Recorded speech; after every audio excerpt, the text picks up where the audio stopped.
तो अभी आप लोगों ने जो ये लैंडस्केप देखा और होर्डिंग्स देखे, आपको क्या लगा? ये मैं कहाँ पे हूँ, है ना? थोड़ा कंफ्यूजिंग लगा ना? मुझे भी कंफ्यूजिंग हो रहा था कि भाई ये क्या चल रहा है। मतलब मुझे सच में नहीं मालूम था कि other than West Bengal, Tripura में बांग्ला इतना ज़्यादा फैला हुआ है या फिर बांग्ला का यूज़ इतना ज़्यादा है। और मुझे तो ये काइंड ऑफ शॉक ही लग रहा है, क्योंकि मैंने सच में एक्सपेक्ट नहीं किया था कि त्रिपुरा में मुझे कुछ ऐसा दिखने को मिलेगा। पूरी चारों तरफ बांग्ला, हर तरफ के लोग भी बांग्ला ही बोल रहे हैं, बांग्ला लिखा हुआ है। खाना पीना भी at some point similar to Bengali taste है। लोगों के कपड़े, मतलब साड़ी यहाँ पे एक प्रोमिनेंट है। क्या बात है, मैं तो गजब शॉक्ड हूँ। चलिए देखते हैं और क्या सरप्राइजेज़ है।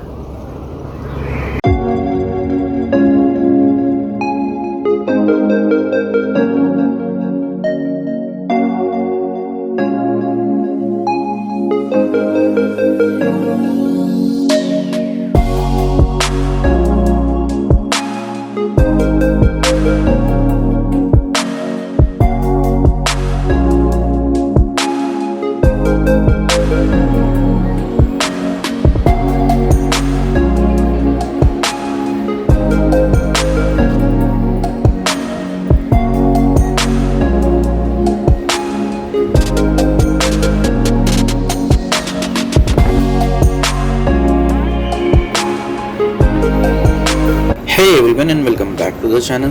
तो इस बार मैं फ्लाई कर रहा था एयर इंडिया से after the take over of Tata. So let's see उनकी सर्विसेज कैसी रहती है। सो बोर्डिंग इज डन, चलिए चलते हैं अपने डेस्टिनेशन पे। ओके, सो इस बार बोर्डिंग तो ऑन टाइम थी। सीट्स एंड इंटीरियर तो सारे अच्छे ही कंडीशन में थे, लेकिन स्टाफ्स के वेलकमिंग एंड हेल्पिंग जेस्चर में तो कमी दिखी।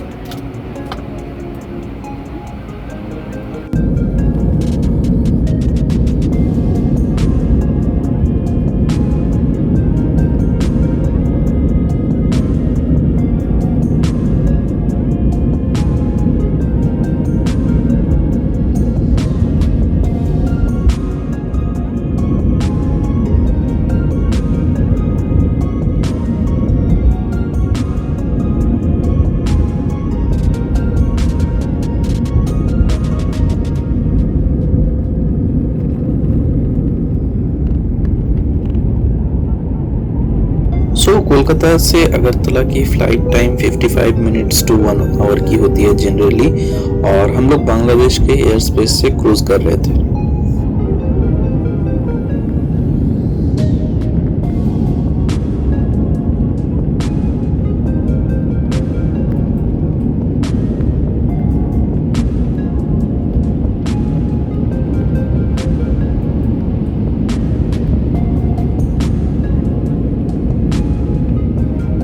और ये तो कम्प्लीटली अनएक्सपेक्टेड थी कि इतनी शॉर्ट ड्यूरेशन फ्लाइट में भी स्नैक्स प्रोवाइड किए गए थे, तो इसके लिए डबल थम्स अप।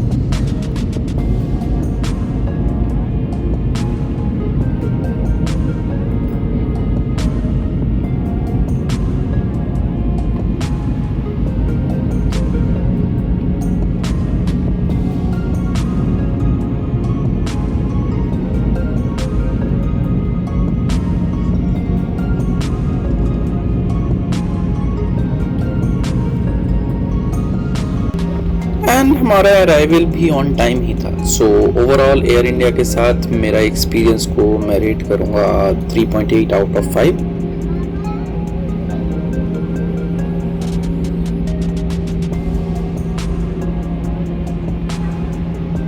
तो मैं लैंड करता हूँ महाराजा बीर विक्रम एयरपोर्ट पर, और ये टर्मिनल बहुत ही नया एंड डेकोरेटेड है। अभी के लिए ये तो डोमेस्टिक फ्लाइट ही हैंडल कर रहा है, पर एयरपोर्ट को इंटरनेशनल स्टेटस ग्रांटेड है। एंड मुझे इमिग्रेशन डेस्क भी दिखे, तो शायद नियर फ्यूचर में इंटरनेशनल फ़्लाइट भी हमें दिखने को मिले अगरतला के इस एयरपोर्ट से। तो बैगेज कलेक्ट करने के बाद मैं एयरपोर्ट पे ही बैठ के पहले चेक करता हूँ कि यहाँ पे कोई राइड शेयरिंग ऐप जो होती है क्या वो अवेलेबल है, पर अनफॉर्चुनेटली यहाँ पे कोई भी राइड शेयरिंग अवेलेबल नहीं है। उबर अवेलेबल है बट वो मेनली टाउन के लिए है। तो मैं जाता हूँ प्रीपेड टैक्सी बुक करने के लिए। तो प्रीपेड टैक्सी यहाँ पे नाम की है, वहाँ पे सिर्फ और सिर्फ आपको प्रीपेड ऑटो ही मिलेंगे। सो होटल चेक इन और लंच और थोड़ा रेस्ट लेने के बाद मैं निकल जाता हूँ अगरतला को एक्सप्लोर करने के लिए।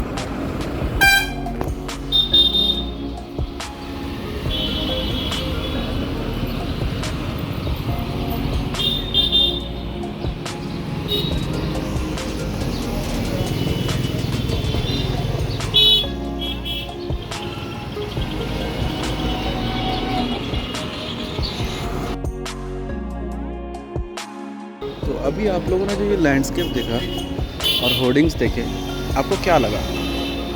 ये मैं कहाँ पे, है ना? थोड़ा कंफ्यूजिंग लगा ना? मुझे भी कंफ्यूजिंग हो रहा था कि भाई ये क्या चल रहा है। मतलब मुझे सच में नहीं मालूम था कि other than West Bengal Tripura में बांग्ला इतना ज़्यादा फैला हुआ है या फिर बांग्ला का यूज़ इतना ज़्यादा है। और मुझे तो ये काइंड ऑफ शॉक ही लग रहा है, क्योंकि मैंने सच में एक्सपेक्ट नहीं किया था कि त्रिपुरा में मुझे कुछ ऐसा दिखने को मिलेगा। पूरे चारों तरफ बांग्ला, हर तरफ के लोग भी बांग्ला ही बोल रहे हैं, बांग्ला लिखा हुआ है। खाना पीना भी at some point similar to Bengali taste है। लोगों के कपड़े, मतलब साड़ी यहाँ पे एक प्रोमिनेंट है। क्या बात है, मैं तो गजब शॉक्ड हूँ। चलिए देखते हैं और क्या सरप्राइजेज़ है। अगर आप अगरतला आते हो तो आपको यहाँ की डायलेक्ट थोड़ी अलग लगेगी। अगर आपने कोलकाता की जो बंगाली है वो सुना है या फिर वेस्ट बंगाल की ऑल ओवर द बांग्ला जो सुना है वो डिफरेंट है, और यहाँ की बांग्ला आपको डिफरेंट लगेगी। उसका रीज़न ये है कि अगरतला में सिलहेटी बांग्ला यूज़ होता है, जो कि वन ऑफ द डायलेक्ट है बांग्ला लैंग्वेज की।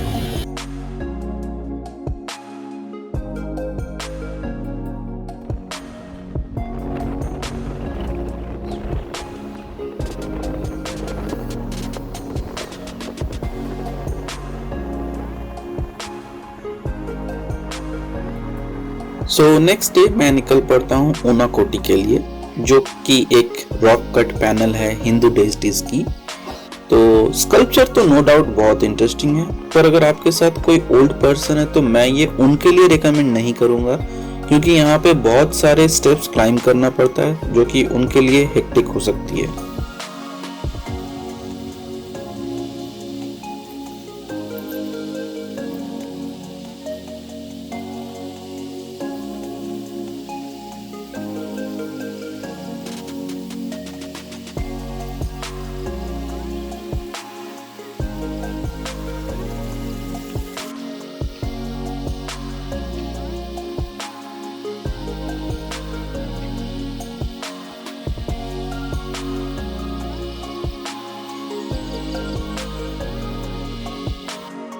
तो ऊनाकोटी के बाद मैं नेक्स्ट डे जाता हूँ एक्सप्लोर करने रेस्ट ऑफ द अगरतला को। तो इसके लिए मैं बुक करता हूँ एक हाफ डे टूर। तो सबसे पहले मैं जाता हूँ त्रिपुरा सुंदरी टेम्पल, जो अगरतला के उदयपुर में स्थित है।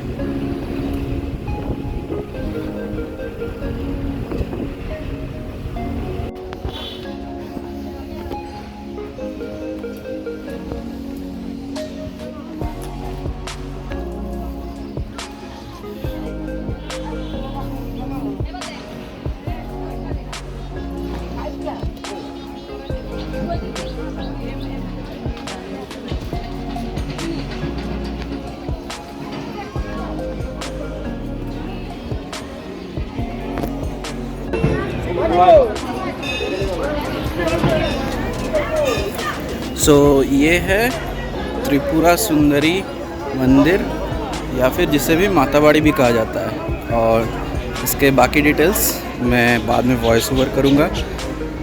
अभी के लिए त्रिपुरा सुंदरी मंदिर। तो त्रिपुरा सुंदरी या जिसे माता बड़ी भी कहा जाता है 51 शक्ति पीठों में से एक है। कहा जाता है यहाँ माँ सती के बाएं पैर की कनिष्ठ उंगली यानी कि लेफ्ट लेग की लिटिल फिंगर यहाँ पे पड़ी थी। क्या आप बता सकते हैं कि ये स्ट्रक्चर क्या है? आप भी जानकर हैरान होंगे कि ये उदयपुर का रेलवे स्टेशन है। मतलब इतना मार्वलस इसका आर्किटेक्चर है, मैं भी देख के हैरान हो गया। तो अभी मैं आया हूँ नीर महल, और ये पीछे टिकट काउंटर है। और नीर महल अगर मैं बाद में कैमरा टर्न करके दिखाऊंगा तो उस साइड है। और हम लोगों को बोट से जाना है। बोट में पर पर्सन की टिकट चार्ज है 50 रुपीज़। आपको ये पे करना है और यहाँ पे बोट आएंगी, उसके बाद हमें जाना है। नीर महल है कुछ यहाँ पे, तो चलिए जब जाएंगे तब वहाँ पे देखा जाएगा।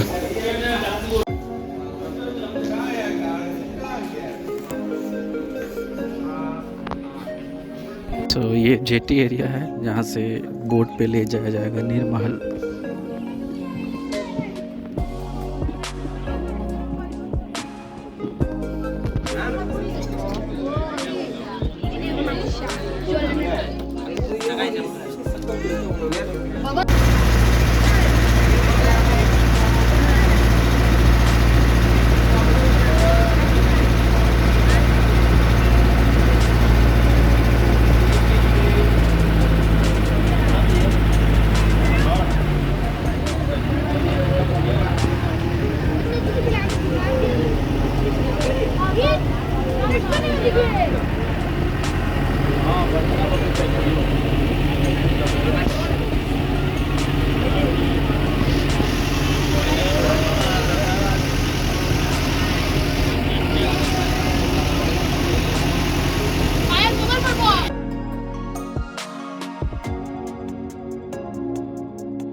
तो निर्मल में एंट्री के साथ ही पहले ही कुछ कैंटीन एरिया, सुवेनियर शॉप्स, ये सारे हैं।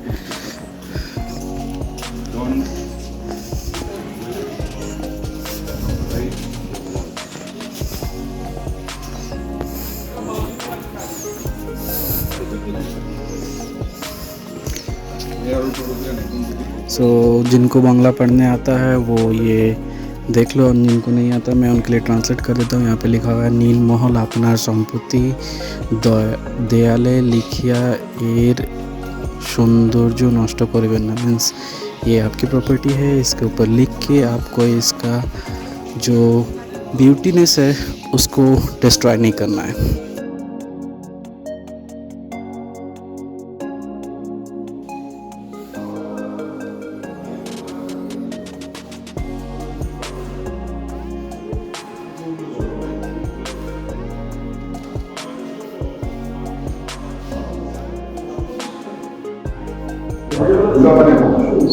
ये पूरा एरिया है नीर महल का, ये पूरा वाटर बॉडी है। खैर अभी इसमें पूरा वीड से भरा हुआ है, लेकिन वाटर बॉडी इसकी बहुत बड़ी है। और हम लोग वो उस पोजीशन से यहाँ पे आए।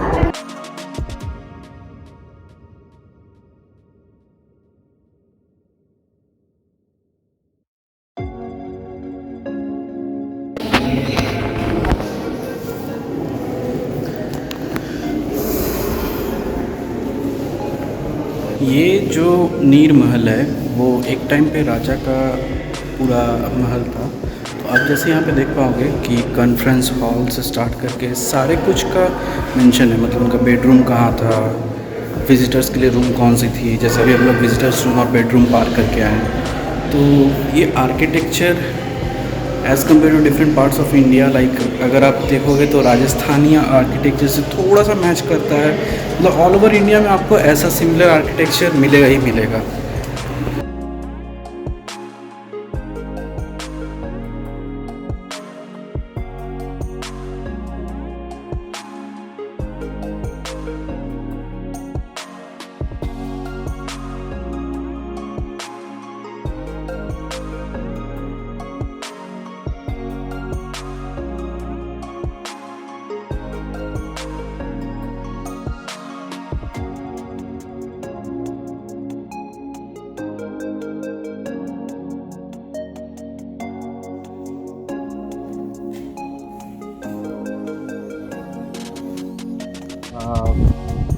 यहाँ से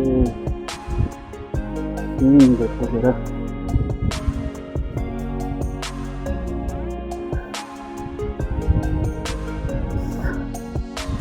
नीर महल का एक एरियल व्यू जैसा मिल रहा है।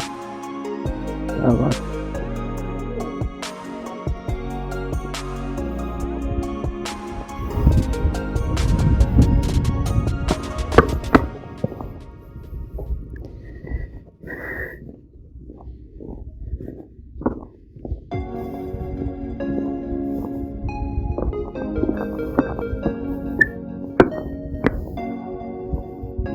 क्या बात है।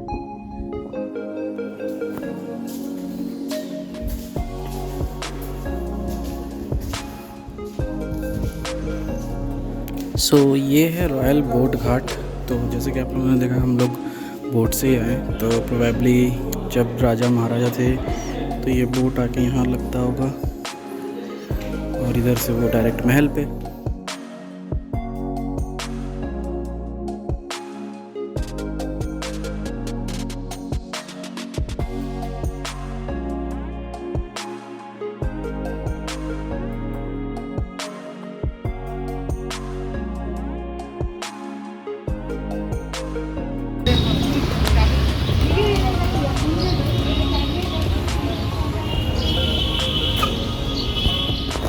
तो अभी हम लोग आए हैं उज्जैनता पैलेस। तो चलिए चल के देखते हैं इसमें, इसके अंदर क्या क्या है क्या नहीं है।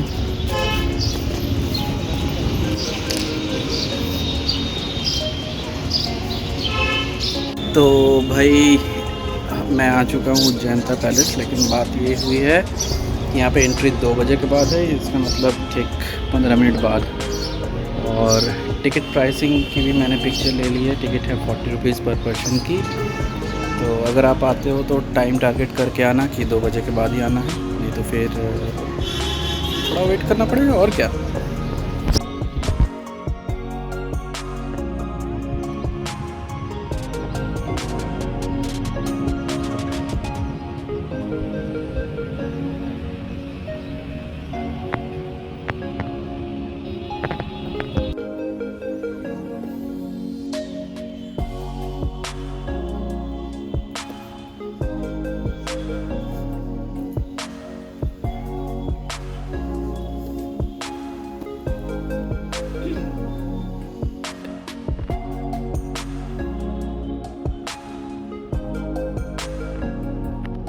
ये जो देख रहे हो यही है उज्जैनता पैलेस एंड म्यूज़ियम।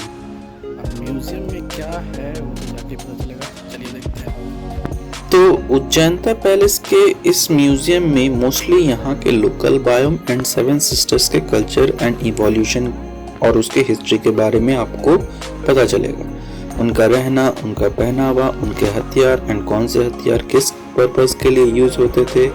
तो अगर आपको इन सब टॉपिक पर इंटरेस्ट है तो आपको तो ये अच्छा लगेगा। अगर आपको इंटरेस्ट नहीं है तो मैं एक बार बोलूँगा कि आप जाके देख तो सकते हो कि कैसे इन सब का इवोल्यूशन हुआ।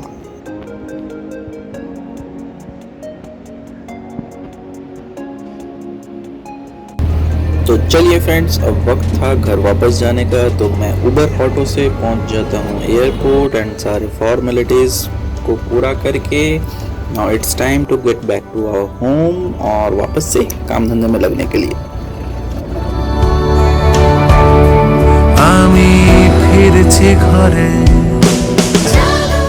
तो अगर आपको ये वीडियो अच्छा लगा तो वीडियो को लाइक कीजिए, वीडियो को अपने फ्रेंड्स एंड फैमिली के साथ शेयर कीजिए और चैनल को सब्सक्राइब कर लीजिए। और हम लोग बहुत पास है चैनल पे एक माइलस्टोन हिट करने के लिए, so please it's request. Thank for watching.